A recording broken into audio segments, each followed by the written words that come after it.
IELTS Listening, version 18144. You will hear a number of different recordings, and you will have to answer questions on what you hear. There will be time for you to read the instructions and questions, and you will have a chance to check your work. All the recordings will be played once only. The test is in 4 sections. Write all your answers in the listening question booklet.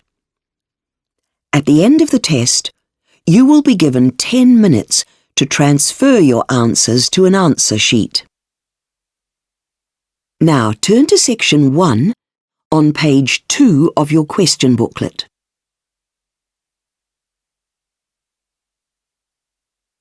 Section 1.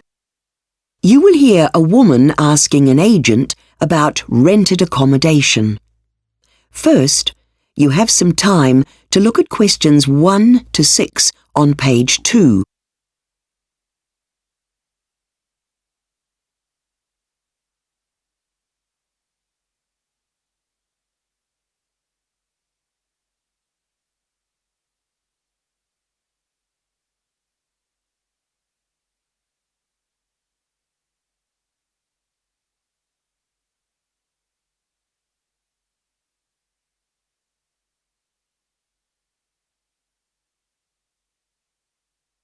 You will see that there is an example that has been done for you. On this occasion only, the conversation relating to this will be played first. Good morning. How can I help you? I'm interested in renting somewhere to live in town and was wondering what you had available. Excellent. I'll just need to find out a bit more about what you're looking for and then we can see what we've got. So your name is? Anna Black. Good, got that. The woman's name is Anna Black, so Anna Black has been written in the space. Now we shall begin. You should answer the questions as you listen, because you will not hear the recording a second time.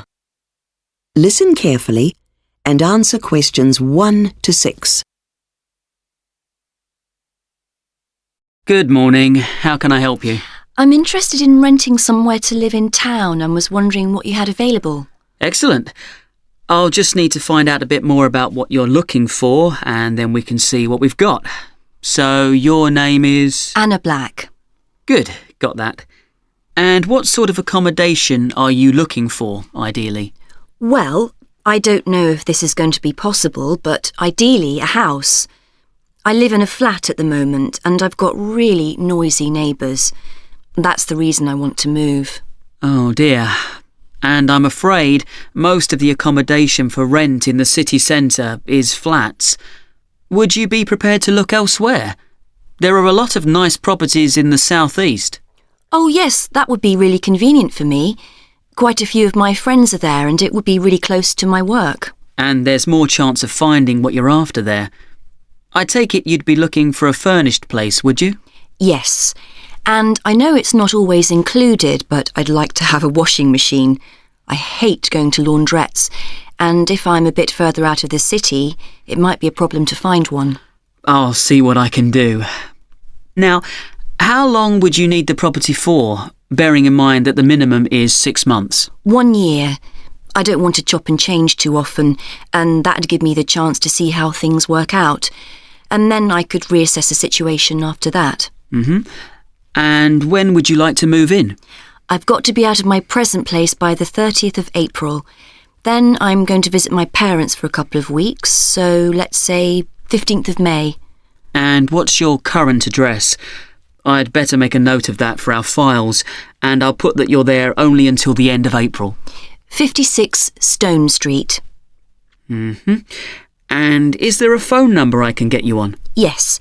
The best one to use is my mobile, and that's 07942 326 584. Now, of course, we'll need a reference before we're able to proceed with any contract. Who would be able to supply you with a reference? I'm pretty sure my employer will do that for me. I don't really know my doctor or anyone like that here. Good. Now, let's see what we've got that might suit you. Oh, first, how much are you looking to pay? I'm paying £650 a month at the moment, and the most I can go to is £675. I really can't go over that. That shouldn't be any problem. It's a realistic figure. And can I ask what it is you do for a living? Since I came here, I've been working for various bodies within the city as a translator. You know, for the police and the hospital. OK, good. Before you hear the rest of the conversation, you have some time to look at questions 7 to 10 on page 2.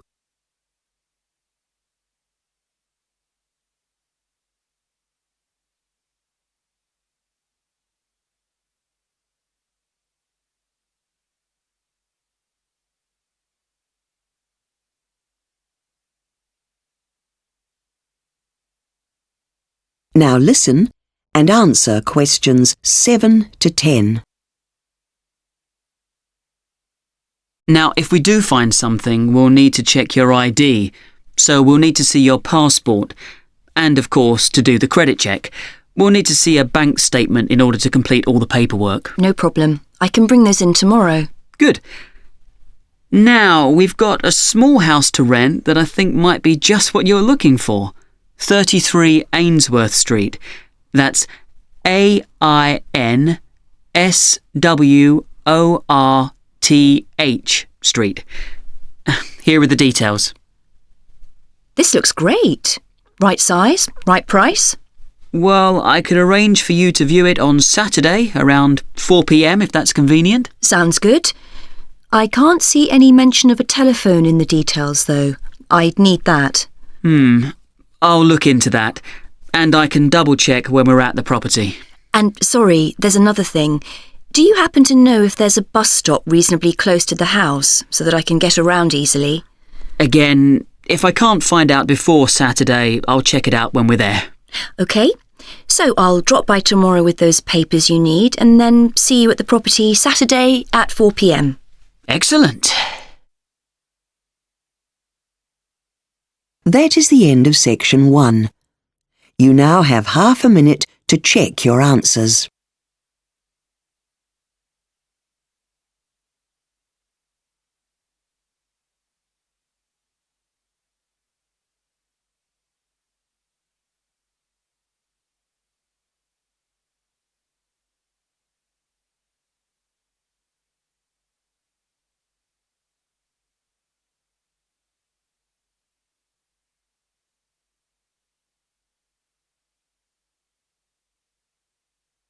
Now turn to section 2 on page 3.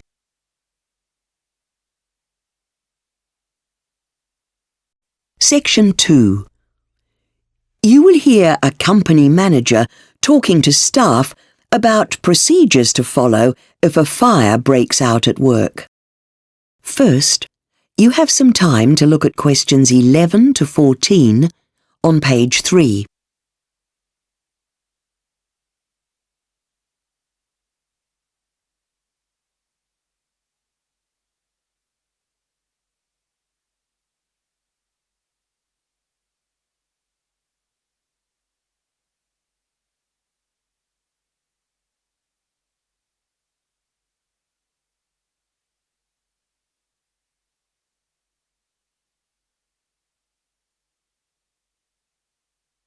Now, listen carefully and answer questions 11 to 14.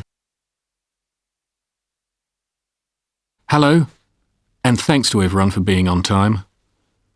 The meeting will be fairly short and will only be looking at fire procedures.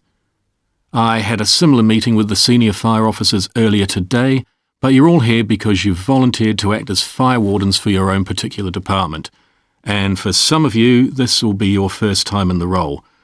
Although you'll probably have taken part in several fire drills since you've been here. But now the construction work is finished and we have a couple of new corridors and stairways, we need the meeting to update everyone. And before I forget, you might have noticed a bit of upgrading last week.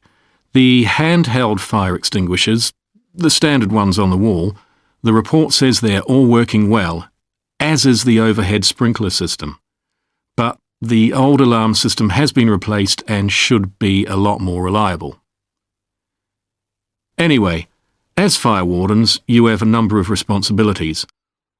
OK, those wardens responsible for the factory buildings, you'll remember we had a minor fire back in January. Luckily, the fire doors around the room stopped most of the smoke from getting out, but the alarm should have been pressed a lot earlier. From what I understand, staff felt somewhat reluctant to activate it themselves and were looking for someone senior. So please ensure that everyone knows it's their responsibility to take action immediately. Can you also make sure that if anyone new has been hired since then, that they've read the fire notices?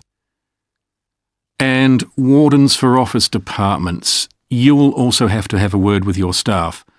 When the fire alarm went off in January in that minor fire, people got out of the office building pretty quickly. That was fine, but once they were out, they stood right in front of the doors.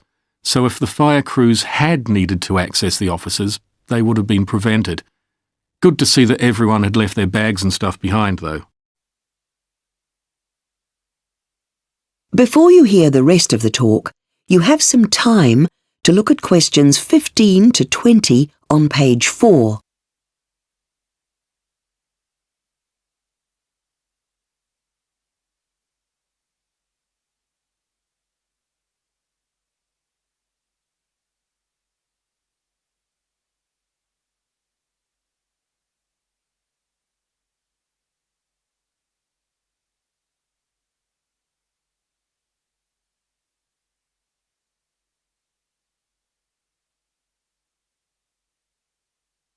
Now listen and answer questions 15 to 20.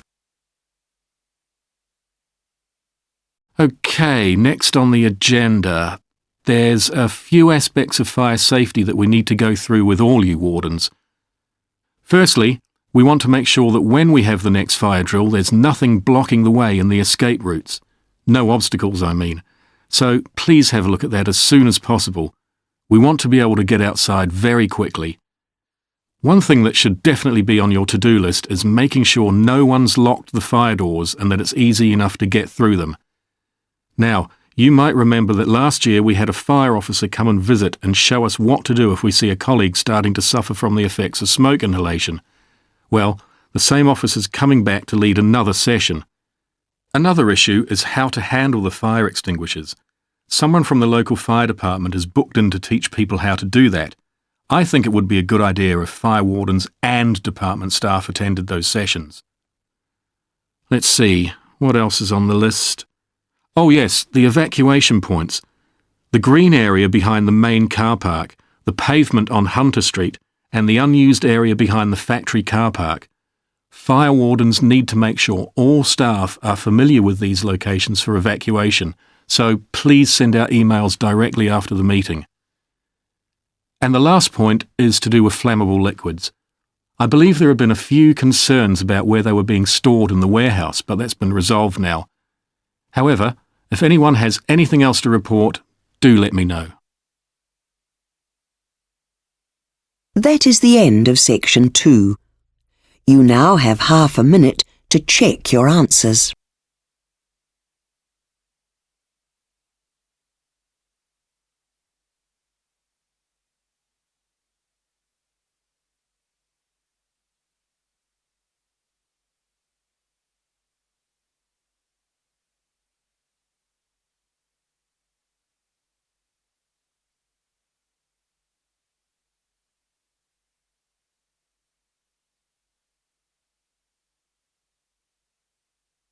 Now turn to section 3 on page 5.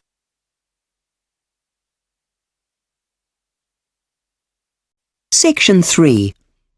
You will hear 2 environmental studies students called Jennifer and Adam comparing their research on pigeons.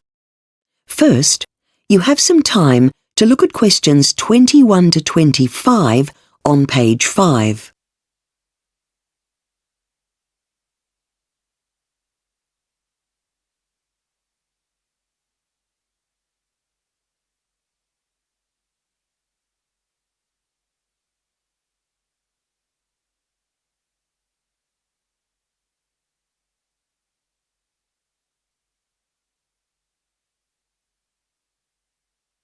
Now listen carefully and answer questions 21 to 25. Hi, Jennifer. Hey, Adam, are you ready to compare notes for our presentation on pigeons for next week? Yes, I think so. I found some really good sources describing all the different kinds of pigeons for the background section. Me too. I knew they were a common bird, but didn't realise there were so many types. I found an interesting new study on the Australian crested pigeon. It makes a special sound to warn the rest of the flock of danger. But a lot of birds use calls or songs to find a mate or to sound the alarm. What's special about this one? Well, it uses its wings. Really? Yes, if the pigeon is startled, it makes a whistling sound when it flies off. This sound warns other pigeons in the flock that there's danger. Interesting. I found a lot of stuff on the rock pigeons. They're the ones with the widest distribution. Of all the pigeon species, they've been the most successful at adapting to different environments, haven't they? In contrast to the rock pigeon, there's a pigeon in the north of Australia, the black-banded pigeon, which is restricted to one very small patch of forest. Another interesting thing about it is that unlike the typical pigeons we see on pavements and roads, it stays way up in the trees in the rainforest. That's unusual. They're varied in terms of diet as well. The Galapagos pigeon, for example, gets all its nutrients from this one kind of cactus that grows on the island where it lives. Really? So is there anything that pigeons can't eat? Yes, actually. They should stay away from meat because it contains bacteria that is dangerous to them. Oh, right. You know, I thought pigeons all looked the same, but their plumage is really variable too. The Nicobar pigeon from Indonesia is very attractive. It has beautiful metallic green feathers. It's a wonder they're not hunted. Before you hear the rest of the discussion, you have some time to look at questions 26 to 30 on page 6.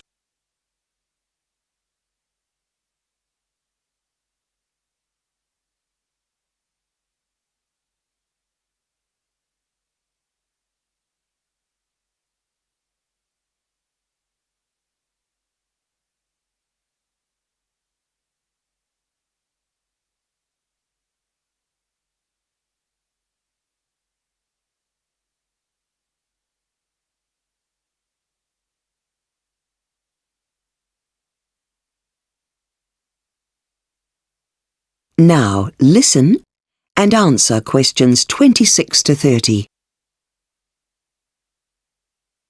Now, in the second part of our presentation, we plan to look at why pigeons are seen as pests nowadays and what is being done to control them. A lot of people in the city like to feed pigeons, don't they? Yes, some people think that it's kind, but in fact, it's not a good idea.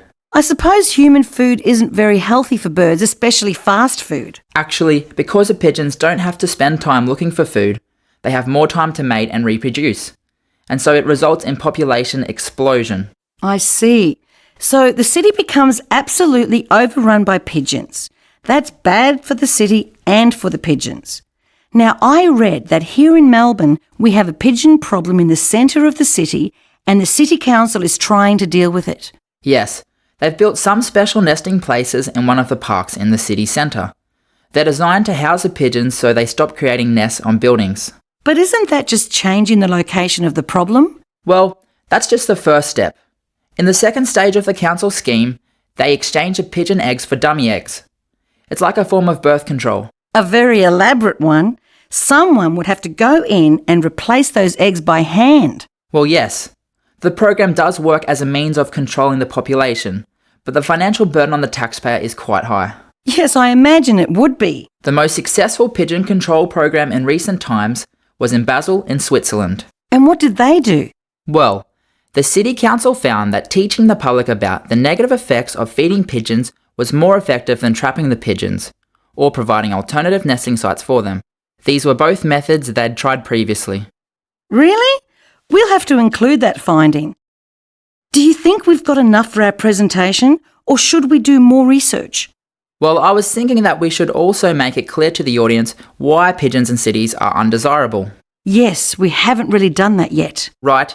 I've got some information on the damage their droppings do to buildings. And I've got something related to that on how their feathers can block gutters and pipes causing water damage. But I haven't found anything yet on the health risks to humans that urban pigeons pose. Neither have I. Let's look for some information about that and add it. Okay, can we meet again tomorrow in the computer lab too? That is the end of section 3. You now have half a minute to check your answers.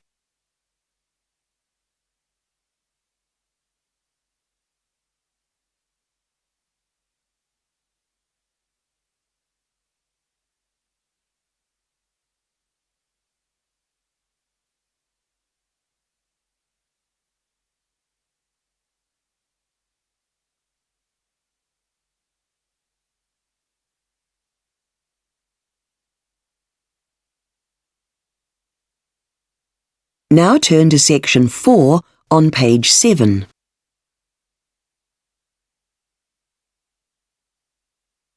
Section 4. You will hear a student presentation about a type of palm tree called the lontar palm that grows on an island in Indonesia.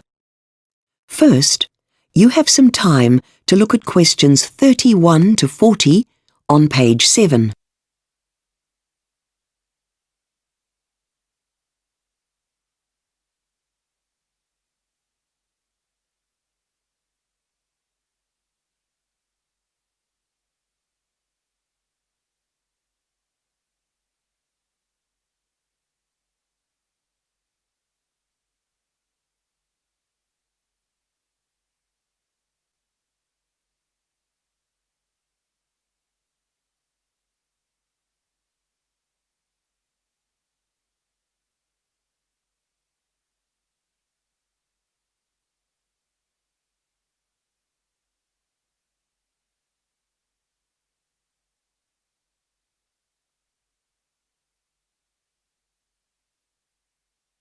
Now listen carefully and answer questions 31 to 40. As part of this semester's geography project, I'm going to talk about a tall palm tree called the lontar, which mainly grows on the island of Roti in the south of the Indonesian archipelago. Now, the lontar is a truly amazing example of how one tree can sustain human life. The locals call it the tree of life, and with good reason, because the tree provides them with virtually everything they need in the way of food, drink, utensils, and shelter. The lontar juice is the most amazingly refreshing juice you'll ever taste. The juice is collected from high in the tree in a process known as tapping. Basically, a slice is cut into part of the tree and the sap flows slowly from it into a container. It's then collected twice daily. Male and female lontar trees are different. Male lontars can be tapped all their lives, so they are preferred. If the female tree is left untapped, a large fruit develops, like a coconut in appearance. The watery interior of the fruit can be drunk, but these fruits are often left to fall to the ground as animal feed. Men and older boys climb to the tops of the trees to do the tapping. They don't use safety equipment, but make things easier for themselves by tying stones to the trunk. What is amazing is that so much of the equipment they use in the tapping process is actually made from the tree itself. The men attach all the tools they need to a belt that they wear when climbing the tree. In most cases, climbers own particular trees within their family. Ownership involves not only care of the trees themselves, but also a share in the maintenance of the fence, which belongs to the local community. Anyway, more about this incredible juice. Tapping reaches a peak at the end of the dry season, which runs from September to October, as villagers work frantically to get their harvest in before the rains come and it gets too wet and windy to climb. Whatever juice isn't drunk immediately has to be processed as quickly as possible, as it turns sour very rapidly. In the rainy season, when no fresh juice is available, the locals drink a concentrated form with water added. The locals also use this rainy season version of the drink in other ways. For example, it can be used to make biscuits of brown sugar.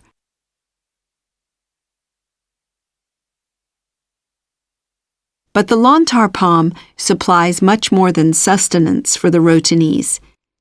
The broad lontar leaves are woven into a huge number of things: containers for watering the garden, and bags for transporting chickens to market. People also use them to cover the roofs of their homes. When the leaves are replaced every 5 years or so, the old ones are burned on the garden as a fertilizer. So you see, the leaves are never wasted. The Rotenese also make a distinctive hat out of the leaf. Design-wise, they were inspired by 16th century Portuguese helmets.